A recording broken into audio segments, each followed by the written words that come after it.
There's plenty to be distracted by in Washington right now. The local baseball team, the Nationals, have unexpectedly made it into the World Series, and, even more unexpectedly, they're currently winning. We've been waiting for this our whole life!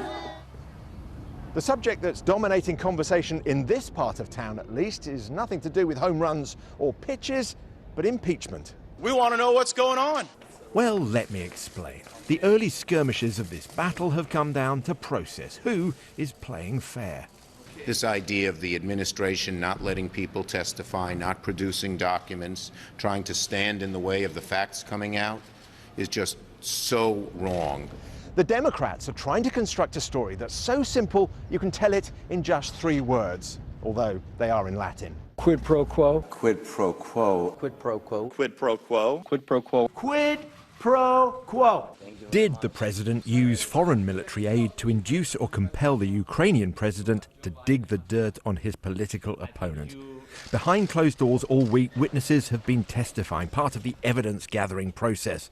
In an effort to discredit this, a group of Republican congressmen and women stormed the secure hearing room and refused to leave. What are they trying to hide from the American people that they won't allow voting members of Congress to hear what's going on in that room? Mr. Taylor, what led you to be concerned about a quid pro quo? But even that couldn't distract from the fact that one witness, Bill Taylor, US lead envoy to Ukraine, confirmed that the quid pro quo was real, that the president had withheld aid and other help in order to get Ukraine to investigate his opponent.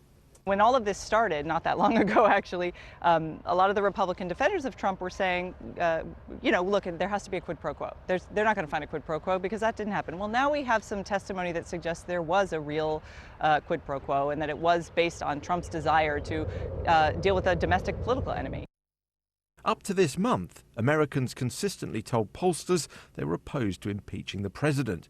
The Mueller report into Russia collusion and his testimony to Congress seemed to have little impact. But recent news about Trump's conversations with the Ukrainian president seemed to have swung things. If you look at polling on how the Republicans and the Democrats in Congress are handling impeachment, Democrats are not extremely popular for their handling of it. It's usually somewhere about split. There are some concerns that they're focusing on it too much instead of focusing on other things. People are sort of split on whether or not they're playing politics. But the Republicans and Trump consistently fare worse than the Democrats are. So if you view this to some extent as a zero-sum game, they are not getting the brunt of public opinion here. However, most of the movement in the polls has come from Democrats and independents. Trump's base is still firmly behind him, and that could influence the thinking of Republicans in the Senate. At least 20 of them will have to vote against Mr. Trump for impeachment to be successful. What the Democrats have to do is convince those swing voters, those suburban women voters, the ones who are going to decide the next election, they have to persuade them that the speed and haste of this impeachment is necessary and good, because we've never removed a president. We've never reversed a free and fair election in this country. We've impeached a few, but no one's ever been removed. Will Donald Trump become the first? More witnesses will be deposed next week, and there are signs that the protective shell around the president is cracking, that some of those close to him are now prepared to tell Congress what they know.